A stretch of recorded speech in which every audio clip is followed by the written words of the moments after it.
Question number 4 exercise 16। तो यहाँ पे क्या बोल रहे हैं देखो, फिगर 6.16। पहले फिगर बना लेते हैं।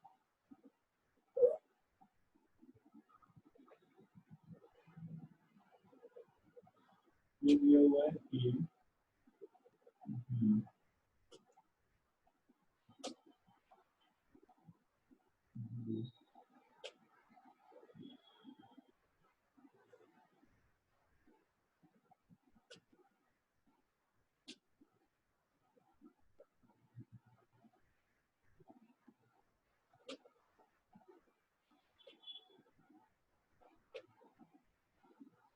एक्स वाई जेड डब्ल्यू इस तरीके से दिया हुआ है। और कह रहे हैं गिवन दिया हुआ है। मतलब अगर ऐसा है तो ये प्रूफ करना। तो इन्होंने बोला अगर एक्स प्लस वाई इक्वल है डब्ल्यू प्लस जेड, तो ये फाइंड करना है A O B is a line.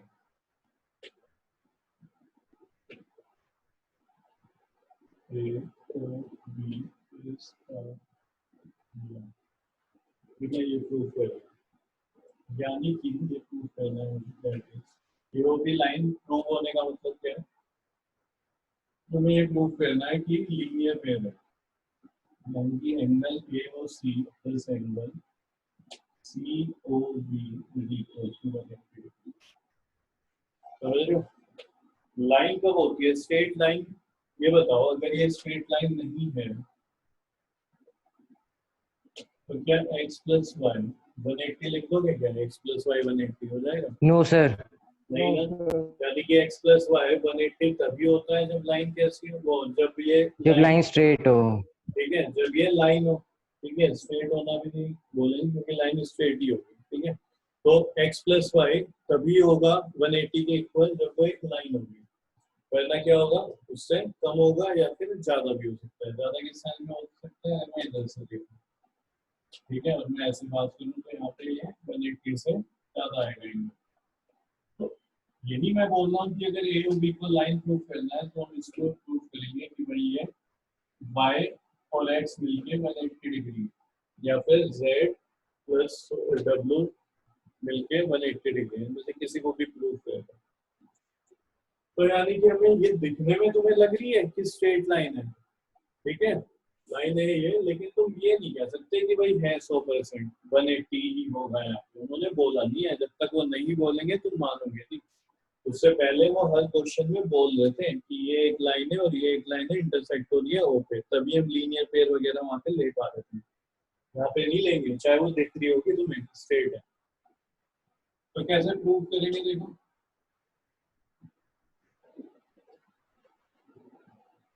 Proof देखते हैं इसका।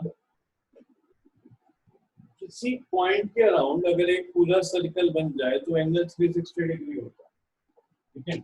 उसमें कोई मैटर नहीं करता कि वहां पे लाइन है या नहीं है, कोई मैटर नहीं करेगा। तो इतना कंफर्म है कि ये चारों एंगल मिला के 360 बना। तो मैं यहाँ पे लिख सकता हूँ x plus Y plus Z plus W is equal to 360। क्या बोलते हैं इसको? Complete angle. कंप्लीट, ठीक है। तो ये क्या बन गया? Complete angle. अब यहाँ पे x प्लस वाई लिखता रहेगा और z प्लस डब्ल्यू, ये डब्ल्यू प्लस जेड, ये इक्वल है x प्लस वाई की। यहाँ पे दोबारा से क्या लिखा है? x प्लस वाई क्यों लिखा है? क्योंकि ये इसकी इक्वल है, लिख सकता है डब्ल्यू प्लस जेड इक्वल है x प्लस वाई की, तो लिख दिया हमने W plus Z x plus Y की इक्वल है। तो यहाँ पे क्या चल रहा है? समझ रहे हैं क्यों? बिकॉज हमने ये यूज करा है यहाँ पे W plus Z is equal to X plus Y, ये चीज हमने यूज करी है। यहाँ पे किसी को कोई प्रॉब्लम है, डाउट है?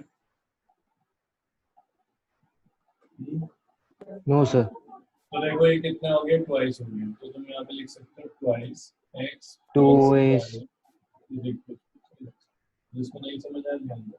एक्स है प्लस में, ब्रैकेट तो हटा ही दोगे ना नेक्स्ट स्टेप में। तो 2x है, 2y है, फिर 2 कॉमन ले लो, तो 2y x plus Y is equal to 36।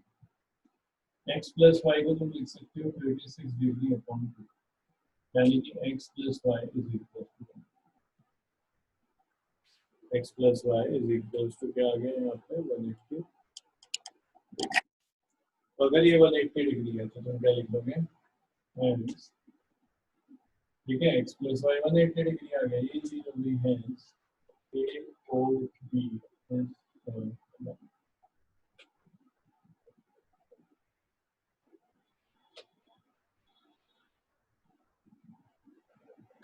Important लिखना है इस क्वेश्चन को भी, और फिफ्थ वाले को लिखो most simple.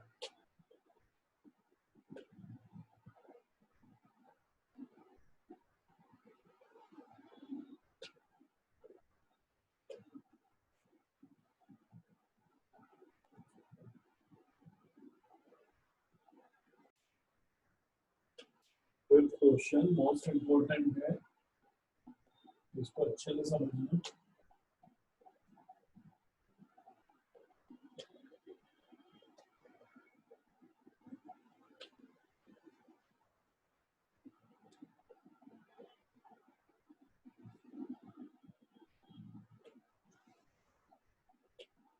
In figure 6.17, POQ is a line. एक लाइन साथ साथ उन्होंने बोल दिया है, तो यहाँ पे हम दो एंगल का सम 180 ले सकते हैं अगर वो एक सेमी सर्कल बन रहा है इस तरीके से, क्योंकि उन्होंने बोला है कि एक line ray O R is perpendicular to line P. यहाँ पे एक रे है ओ आर जो कि परपेंडिकुलर है पी क्यू के। क्या मतलब है, यानी ये 90 होगा, इधर भी 90, मतलब होता है परपेंडिकुलर का, ठीक है, 90 डिग्री का एंगल होता है उसे ही परपेंडिकुलर होता है। जो अ फिगर, आगे क्या लिखा है, OS is another ray lying between rays OP and OR। OS एक अलग रे है जो कि यहाँ पे लाई कर रही है बिटवीन, ठीक है, ध्यान रखना बिटवीन बोला है, बिटवीन होता है उन दो पॉइंट के, किसी में भी अगर बिटवीन आ रहा है, मैं बोलूँ यहाँ पे दो पॉइंट है, इनमें बिटवीन एक पॉइंट है, तो इसका मतलब मैं ये नहीं कह सकता हूँ मिड में है बिल्कुल इसके बीच में, बिटवीन मतलब यहाँ पे भी हो सकता है, यहाँ पे भी, यहाँ पे भी, और इसके पास भी, इधर भी, और दोनों को बीच में भी हो सकता है। तो बिटवीन मतलब उन दोनों के कहीं पे भी होगा, हम ये नहीं कहेंगे कि बिल्कुल मिड से जा रहा है। तो इसी तरीके से उसने बोला OS रे है, ठीक है, lying between rays OP and OR। तो प्रूफ करना, देखो गिवन क्या है वो देख लेते हैं। तो गिवन हमारे पास है POQ is a line given है हमारे पास, और दूसरा angle PROQ is equals to ROP is equals to 90।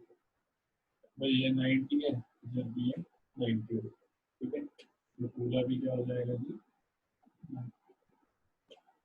ये हमारे पास गिवन हो गया। टू प्रूफ, ये इम्पोर्टेंट है जो हमें प्रूफ करना है। क्या रिलेशन प्रूफ करना है, ये एंगल जो ROS है वो हाफ है angle QOS minus angle QS। Angle ROS half होगा angle QOS minus angle QS। तो यहाँ पे हमें क्लियर होगा।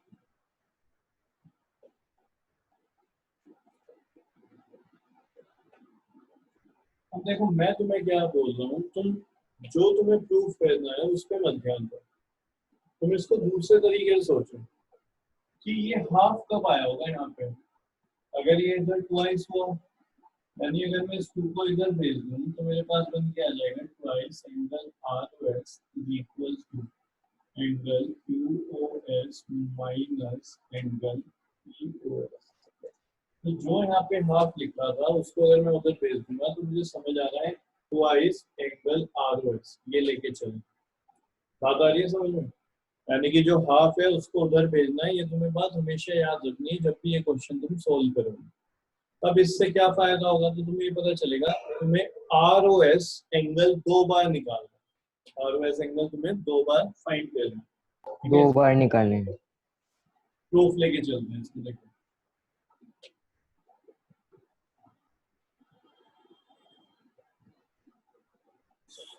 क्या करें, देखो ROS ये ROS, इस ROS को ऐड करो POS में, किसमें ऐड करोगे, POS में। तो मैं यहाँ पे लिख रहा हूँ angle POS plus angle ROS, ये POS ये है, ROS ये मिलके पूरा ये एंगल बना रहा है, यानी 90 डिग्री बना रहा है, 90 डिग्री। POS और ROS दोनों मिलके, ठीक है, इनके जब सम करेंगे तो कितना हो जाएगा, एंगल ROP के इक्वल हो जाएगा, किसके इक्वल हो जाएगा जी, ROP। यहाँ पे लिखते हैं एंगल ROP। तो POS की वैल्यू पता नहीं, पता है, ROS नहीं, मतलब फाइंड नहीं करते हैं। ROP की पता है, हाँ ROP की तो पता है 90 डिग्री, तो यहाँ पे लिख दिया 90, कितना हो गया 90 डिग्री। अब यहाँ से ROS की वैल्यू निकालनी है 2 बार, ये तो समझ आया जब मैंने 2 2 से इसको 2 को इधर भेजा, तो एक बार तो यहाँ से आगे ROS की वैल्यू निकालना, कैसे निकलेगी, इसको अकेला करवा रहे, तो ये क्या हो जाएगा, इसको POS को उधर भेज दो तो ये बन जाएगा 90 डिग्री माइनस एंगल POS। कोई डाउट है, कुछ नहीं समझ आ रहा,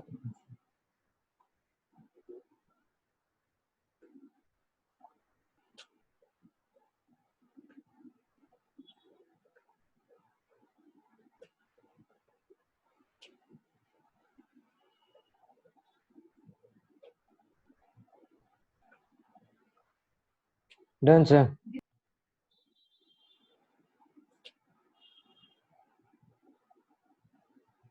अब दूसरे तरीके से ROS की वैल्यू कैसे निकालें, तो देखो एक बार हमने क्या किया, ROS को इधर इसके जो लेफ्ट में था उसके साथ ऐड किया, तो बन गया POR के इक्वल।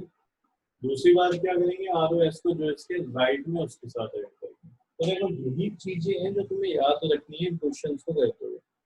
बच्चे क्या है, क्वेश्चन कर लेगा और जब वो रिवाइज करता है, मानो मैंने तुम्हें करा दिया तो तुम घर पे भी कर लोगे, तुम देखते हो उसको, अच्छा ऐसे ऐसे हुआ, कर दिया। अब दिक्कत क्या हुई, एग्जाम में जब आया तुम्हें यही तुम्हारे माइंड में क्लिक नहीं हो रहा कि स्टार्ट कहाँ से करूँ, घर पे तो मैंने किया था, ध्यान नहीं आ रहा स्टार्ट कैसे होगा, यस सर, उसमें कंफ्यूज हो जाते हैं। वो कंफ्यूजन हो जाता है। तो वो चीजें तुम्हें ऐसी याद रखनी है, जब भी ये तुम्हें इस क्वेश्चन में हाफ दिखाई देगा, डायरेक्ट आते हैं ऐसे क्वेश्चन इस चैप्टर में, तुम्हें कुछ भी एक्स्ट्रा नहीं मिलेगा बाहर से, जो मिलेगा वो सिंपल क्वेश्चन होंगे, तुमसे इजीली सॉल्व हो जाएंगे। इस तरीके के क्वेश्चन तुम्हें नहीं मिलेंगे एक्स्ट्रा, यहाँ पे तुम्हें थोड़ा माइंड लगाना पड़ेगा, वो एनसीईआरटी से ही आ जाते हैं।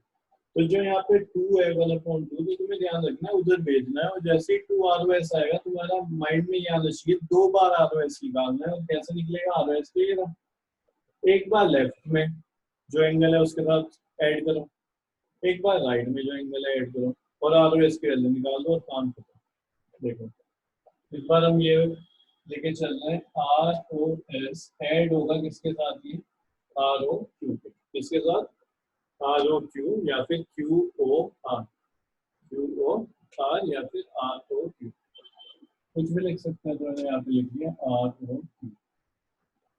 अभी किसके इक्वल है, ROS और सर SOQ, एंगल SOQ। किसके इक्वल है, किसके, भाई ये रहा ROS और ये था ROQ, तो किसके इक्वल हो गया, तो तुम बोलोगे बन गया QOS के इक्वल, या फिर तुम पढ़ सकते हो SOQ। कुछ भी लिखो फर्क तो पड़ेगा नहीं, क्या पड़ेगा, सेम ही तो है, या तो SOQ लिखो या QOS लिखो, सेम ही है, लेकिन फिर भी जैसा तुम्हें प्रूफ में पूछा हुआ है वैसा बना दो। QOS पूछा हुआ है तो यहाँ पे QS लिखो, तुम अगर SOQ भी लिखोगे तब भी कोई दिक्कत नहीं है, तब भी सेम ही चीज है, लेकिन जैसा टू प्रूफ में पूछा हुआ है वो लिखो, मतलब तो इसका सेम ही है ना, एंगल की कोई वैल्यू होगी, तो तुम QOS लिखो या SOQ लिखो, वैल्यू थोड़ी चेंज हो जाएगी, सेम रहेगी। तो अगर यहाँ पे QOS है तो यहाँ पे भी QOS ही लिखो। कैसा है QOS, क्योंकि ये जो एंगल हमने ऐड करे थे उसके इक्वल आ रहा है। क्या QOS की वैल्यू मालूम है, नहीं, ROS की वैल्यू मालूम है, नहीं, ROQ की वैल्यू मालूम है, हाँ, ROQ की तो वैल्यू मालूम है 90 डिग्री, ये सर 90 डिग्री। तो यहाँ पे आ जाएगा 90 डिग्री, और ये हो जाएगा इक्वल QOS। क्या करो, अब ROS की वैल्यू निकालो, कैसे, अकेला करो 90 की वैल्यू, एंगल QoS minus 90 ये हो गई equation number 2। Equation number second हो गई हमारी। 2 अब क्या करो, एक आरओएस तुम्हारे पास ये है इक्वेशन 1 में, एक आरओएस यहाँ पे अगर मैं ऐड कर दूं इक्वेशन 1 और 2 को, तो तुम्हें पता है राइट हैंड साइड एक साथ ऐड होती है, राइट हैंड साइड एक साथ ऐड होती है। तो हम यहाँ पे लिख रहे हैं adding equation 1 and 2 we get 1 और 2 को हम इक्वेशन को ऐड करते हैं। तो फर्स्ट को जब ऐड करोगे तो देखो राइट हैंड साइड में क्या है, यहाँ पे फर्स्ट में आरओएस, सॉरी लेफ्ट में एंगल ROS इधर भी जो लेफ्ट में है वो ऐड हो जाएगा आरओएस, लेफ्ट वाले एक साथ ऐड होंगे। राइट में क्या है इधर 90 माइनस ध्यान देना 90 माइनस एंगल POS, और इधर क्या, तो तुम लिखोगे ऐड कर दो तो प्लस एंगल QoS और यहाँ पर माइनस 90। ठीक है, मैंने नीचे लिख दिया, तुम आगे तक लिख दो ऐसे। तो यहाँ पे ध्यान दो, राइट में ये है, ये लिख दिया, प्लस होगा फिर ये भी लिख दिया, ये प्लस का 90 डिग्री माइनस का 90 डिग्री, ये हो गया, ये क्या हो जाएगा, कैंसिल हो जाएगा। आरओएस एंगल कितनी बार लिखे हैं, ट्वाइस, तो angle 2 ROS is equal to, plus वाला पहले लिख देते हैं, माइनस वाला बाद में, सेम ही चीज है। मैं यहाँ पे लिख रहा हूँ -2 + 1, क्या इसको ऐसे लिख सकता है 1 - 2, सेम ही तो चीज है। ठीक है, तो इसी तरीके से यहाँ पे मैं लिख रहा हूँ angle QoS minus angle POS। अब ये जो मल्टीप्लाई में 2 है इसको उधर भेज दो तो वहाँ डिवाइड हो जाएगा, फिर क्या आ जाएगा angle ROS equal to angle QoS minus angle POS।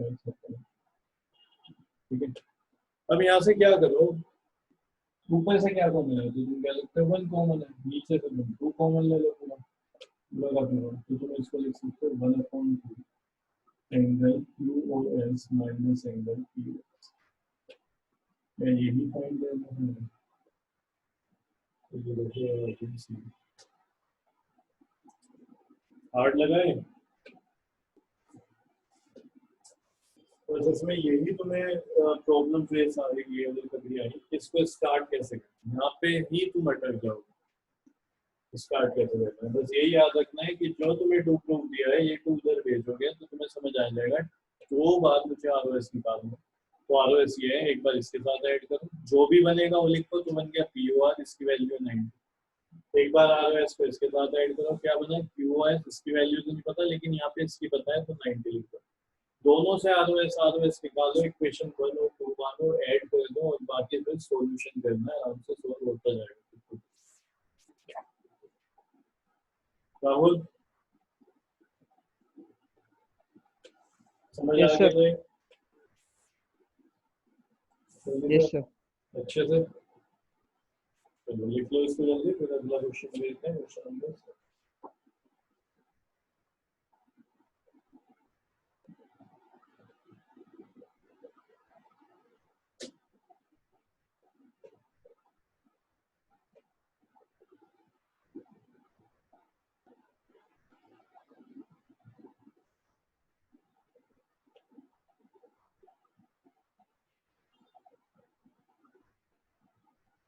Done sir.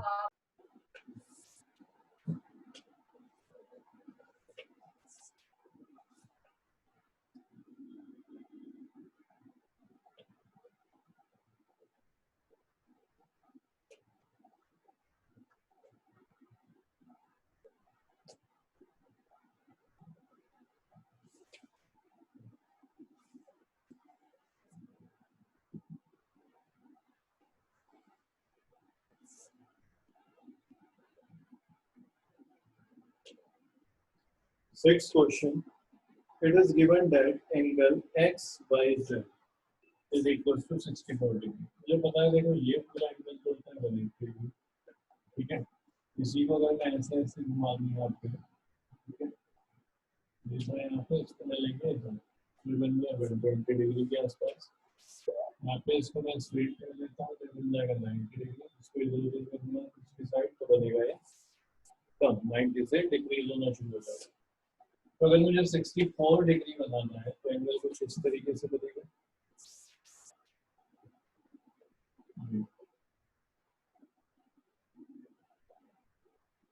बन जाएगा जी एंगल हमारा।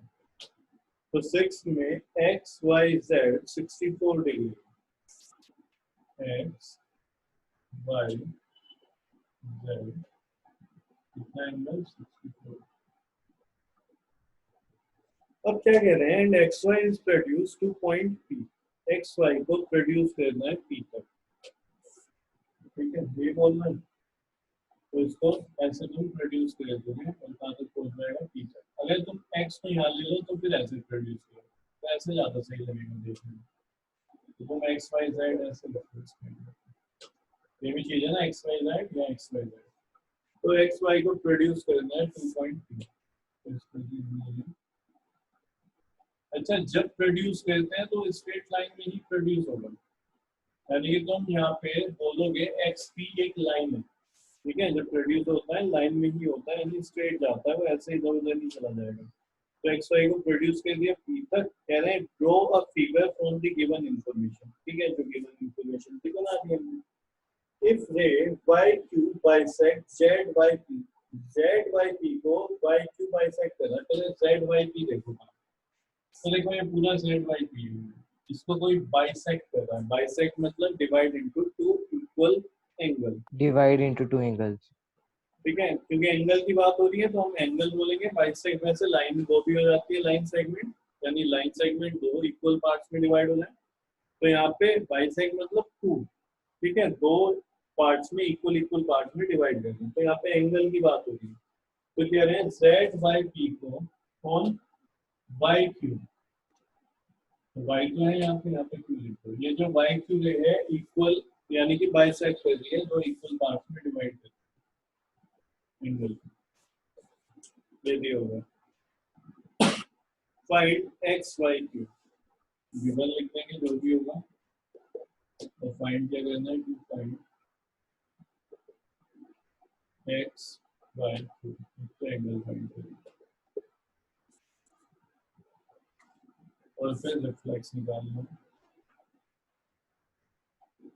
Q Y. अगर रिफ्लेक्स निकालना है क्यू वाई की, तो उसके लिए पहले क्या निकालोगे, क्या निकालोगे जल्दी बताओ, क्यू वाई की निकालोगे पहले, ठीक है, तो 360 माइनस क्यू वाई की रिफ्लेक्स क्यू वाई की। तो यहाँ पे गिवन क्या क्या है, एक तो देखो ये हमारे पास angle X Y Z is equal to 64, दूसरा ये आपस में इक्वल हो जाएंगे, यानी कि मैं लिख सकता हूँ angle Z Y Q, Z Y Q, Z Y Q equal है क्यू वाई पी क्यू, मैंने ये बोला क्योंकि बाइसेक्ट करता है, ठीक है, तो Z Y Q equal angle Q Y P के, या फिर इसमें मैं ये भी लिख सकता हूँ, क्या लिख सकता हूँ, ये जो एंगल है, ठीक है, ये वाला है, ये वाला, ये हाफ है अपने पूरे एंगल की, हाफ किसके होगा फिर, ये P Y Z, angle P Y Z. ये जो मैंने लिखा है ये बताओ, ये समझ आया है, खुद से लिख पाओगे? No, sir. नहीं, चलो दोबारा No, से, sir. जेड वाई क्यू ये वाला एंगल है, ठीक है, तो जेड वाई क्यू, ठीक है, इक्वल है Q Y P, Q Y P, सही बात है, क्योंकि पूरा एंगल इसने वाई क्यू ने बाइसेक्ट किया, यानी ये एंगल और ये एंगल आपस में इक्वल, तो यहाँ तक हमने लिखा कि आपस में इक्वल। लेकिन ये जो छोटे वाला एंगल है इक्वल, ये इसके रिलेशन में क्या है, पूरा जो बड़ा एंगल था शुरू में, ये बताओ। ऐसे समझो कि तुम्हारे पास एक आइसक्रीम है, ठीक है, जो ब्रेक नहीं आती वो आइसक्रीम की, वो है, उसको तुमने दो इक्वल पार्ट्स में डिवाइड कर दिया, एक तुमने रख लिया, एक तुम्हारे भाई ने रख लिया, ठीक है, फिर क्या हुआ, तुम्हारी जो मदर है वो एक और ब्रेक लेके आ गई कि देख मेरे पास तो एक और है, ठीक है, तुम्हें अभी एक एक दी, तो तुम क्या कहोगे कि मेरी जो आइसक्रीम है वो मेरे भाई के साथ क्या है, इक्वल है, लेकिन वो आइसक्रीम जो तुम्हारी अभी मदर के हाथ में है उससे क्या है, तुम्हारी आइसक्रीम हाफ है, Half. उससे क्या है, रिलेशन तुम्हारा हाफ हो गया। तो ये लिखा भाई, ये जो छोटे छोटे एंगल हुए जो बाइसेक्ट हुए, ये आपस में तो इक्वल है, लेकिन इस पूरे बड़े के जो ओरिजिनली था उसके क्या है, ये हाफ है, क्या है, हाफ। प्रॉब्लम कहाँ पे आती है बच्चों को, ये हाफ किधर लिखना है या टू किधर लिखना है, तो बच्चे ना गड़बड़ी कर देते हैं, वो सोचते हैं कि इधर 2 लगा दे, तो इधर 2 लगा देता हूँ, 1/2 की जगह क्या लगा देता हूँ 2, क्योंकि ये एंगल बड़ा है तो इधर 2 लगना चाहिए। अब तो और बड़ा हो जाएगा ये, जो बड़ा एंगल है उसी को तुमने एक नंबर दे दिया, तुमने कहा और बड़ा हो जाए, ट्वाइस हो जाए, तो फिर ये इक्वल कहाँ रह जाएगा।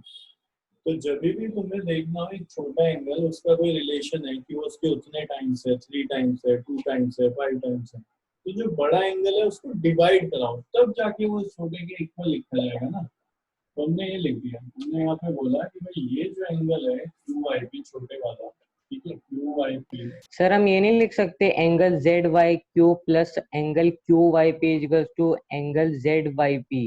लिख सकते हैं, प्लस में भी लिख सकते हैं, बिल्कुल लिख सकते हैं, ठीक है, लेकिन मैं यहाँ इक्वल में लिखना चाह रहा हूँ ना, ये इसके इक्वल है, तो कह रहा है ये दोनों मिलके इसके इक्वल है, तो भी बात ठीक है, सही है, तो वो भी सही आ रहा है, उसमें कुछ ऐसा नहीं है। ठीक है, तो ये समझ आया, ये क्यों आया हाफ, पूरे Yes, का sir. ये हाफ है, तभी तो इक्वल आया। तो हमेशा ध्यान रखना जब भी तुम एक छोटी चीज लिख रहे हो, एक बड़ी चीज लिख रहे हो और वो उसके कुछ ना कुछ टाइम्स है, तो हमेशा छोटे वाला नंबर, छोटे वाला एंगल नंबर जो भी है, वो बड़े वाले के तभी इक्वल हो पाएगा जब बड़े वाला ना डिवाइड हो, ना कि मल्टीप्लाई, या फिर दूसरी तरीके से छोटे वाले को मल्टीप्लाई करा दो, छोटे वाले को मल्टीप्लाई करा दो। तुम इस 2 को इधर भी लिख सकते थे कि ये इसका डबल है, ट्वाइस है, तो ध्यान रखना बड़े वाले को हाफ करा दो। तो बच्चे होते हैं इसमें कंफ्यूज होते हैं बताने का, तो थोड़ा समझने वाली बात है, देखो लैंग्वेज को पढ़ने समझने की बात है, आ जाता है। तो हमें बताना है एंगल एक्स बाई क्यू कितना है, एक्स बाई क्यू ढूंढते हैं, कहाँ गया x by Q, x by Q, ये तो मुझे पता है 64 है, ये और पता चल जाए, दोनों को ऐड कर दूंगा और एक्स वाई क्यू निकाल दूंगा, देखो दोनों को ऐड कर दूंगा और एक्स वाई क्यू निकाल दूंगा, लेकिन ये नहीं पता अभी कितना है, तो नहीं पता अभी कितना है, तो देखो एक काम करते हैं, देखते हैं सॉल्यूशन निकालते हैं इसका। मैं लिख रहा हूँ Z Y P, angle Z Y P plus angle Z by x, सही लिखा हुआ है गलत लिखिए, सही है, लीनियर। कोई भी गलती नहीं है इसमें, पक्का? क्यों राहुल, कोई गलती है इसमें, गलत है कुछ? नो सर, सर क्योंकि स्ट्रेट लाइन में है, मतलब स्ट्रेट लाइन में लीनियर पेयर है, मतलब सर दो एंगल्स है। दो एंगल जब बोलते हैं लीनियर पेयर। एक्स वाई भी पता है क्या मैं कितना है, एक्स वाई भी नहीं पता, एक्स वाई जेड पता नहीं, सॉरी एक्स नहीं जेड वाई, जेड वाई की तो नहीं पता हमें, लेकिन जेड वाई एक्स पता है कितना है, 64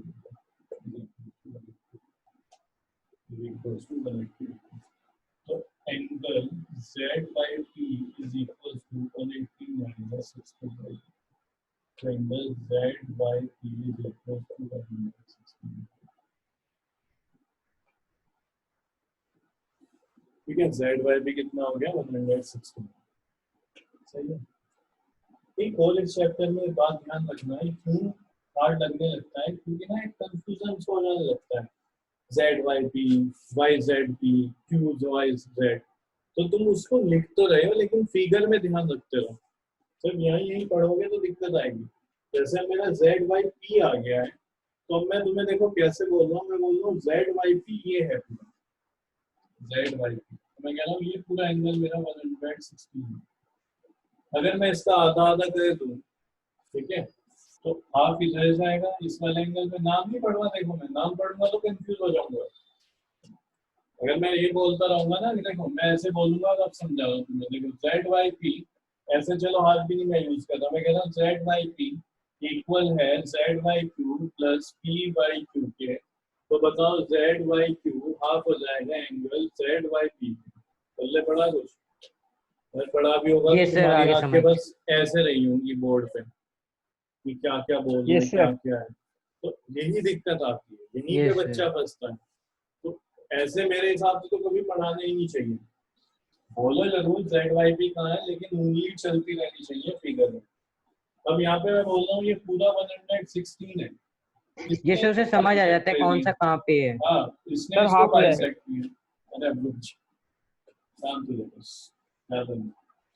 ये पूरा 116 है, बाई क्यू ने बाइसेक्ट कर दिया, यानी 116 का आधा पार्ट तो इधर गया होगा और आधा इधर गया होगा। तो 116 का हाफ इधर और हाफ इधर, ठीक है। तो कितना हो गया 58 इधर 58 इधर, तो दोनों एंगल बना चलिए, ये भी 58 58 है, ये भी 58 है, ठीक है। तो यही काम करेंगे, तो अब ये लिखा तो था मैंने, ठीक है। जेड बाई पी या पी बाई जेड सेम ही है, ठीक है। तो इस चीज का हम यूज कर लेंगे यहाँ पे। तो ये पता चल गया मुझे, अगर ये पता है तो इसका हाफ करूंगा तो किसके इक्वल आ जाएगा, क्यू वाई टी, और ये भी इक्वल है। तो देखो यहाँ पे मैं लिख रहा हूँ, इसका यूज करेंगे क्योंकि ये तो गिवन है लेकिन वैल्यू नहीं पता था हमें कितनी है। तो मैं यहाँ पे लिख रहा हूँ half angle P Y Z, ठीक है, equal angle Q Y T, इसके इक्वल है क्यू वाई टी, कैसे है तो गिवन है। तो हाफ, अब पी वाई जेड ध्यान रखना यही है जेड वाई पी, तो इसका मैं पी वाई जेड लिख देता हूँ, पी वाई जेड, ठीक है, Z Y P Y Z same है। तो इसके प्लेस में मैंने यहाँ पे लिख दिया 116 डिग्री, इसकी इक्वल है अभी 2/p, तो ये कितना हो जाएगा देखो, कैंसिल करोगे तो angle 2/p is equal to 58, ठीक है। कितना आ गया 58 डिग्री। तो q/p तो मैंने निकाल लिया, मुझे तो चाहिए था x/q, क्या चाहिए था x/q, निकाल लेंगे कोई दिक्कत तो नहीं, x/q भी निकल जाएगा।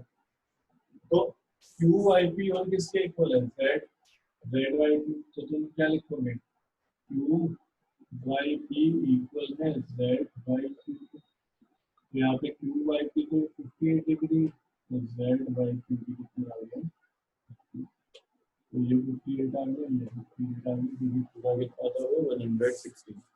तो जब ये QY था, इसने बाइसेक्ट करा था, तो दोनों को कितना कितना एंगल दे दिया इसने, क्योंकि पूरा 116 था, 58 डिग्री। 58 डिग्री मिल गया। अब यहाँ पे मुझे सारे एंगल पता है, कुछ भी पूछ ले क्वेश्चन, ठीक है। मुझे ये भी पता है 58 डिग्री, मुझे ये भी पता है, अब कोई टेंशन नहीं। तो एक्स वाई की पूछ रहा है, एक्स वाई की निकाल देंगे, खुद देख के बताओ किस किस के इक्वल है। एंगल मत बताओ, सीधा डिग्री बताओ, नंबर में जो दिख रहा है। Sir 58 degree plus 64 degree equals to बस 180 डिग्री। ठीक है, 180 डिग्री कैसे हो जाएगा, नो सर 180 डिग्री नहीं सर। ऐड करेंगे ना इसको, तो देखो हम यहाँ पे फाइंड करते हैं एक्स बाई क्यू, तो ये एक्स बाई क्यू ये बन रहा है इन दोनों से, इन दोनों से। तो इनका नाम क्या है, एक का नाम हो गया एक्स बाई जेड, दूसरे का नाम हो गया Z by Q, Z by Q. तो एक्स बाई क्यू जो है इन दोनों के इक्वल है, यानी कि 64 प्लस 58 डिग्री के इक्वल। तो एक्स बाई क्यू की वैल्यू कितनी आ गई, 112, 112 डिग्री। ठीक है ये आ गई। इसके बाद रिफ्लेक्स पूछना है QYP, QYP तो निकाल चुका हूँ, QYP 58 है, 58 डिग्री। 58 है। तो यहाँ पे मैं लिख रहा हूँ reflex of angle QYP। Reflex क्या होता है, पूरे कंप्लीट एंगल में से सिर्फ वो एंगल डिलीट कर दो QYP, तो 360 में से सिर्फ QYP डिलीट हो जाएगा, माइनस हो जाएगा, तो 360 डिग्री माइनस एंगल QYP हो जाएगा 360 डिग्री माइनस 58 डिग्री, तो कितना आ गया जी, 302 डिग्री। 302 डिग्री। तो आंसर आ गए हमारे, एक 112 और दूसरा 300, ठीक है। यहाँ पे लिख लेना, इसको बॉक्स में लेना,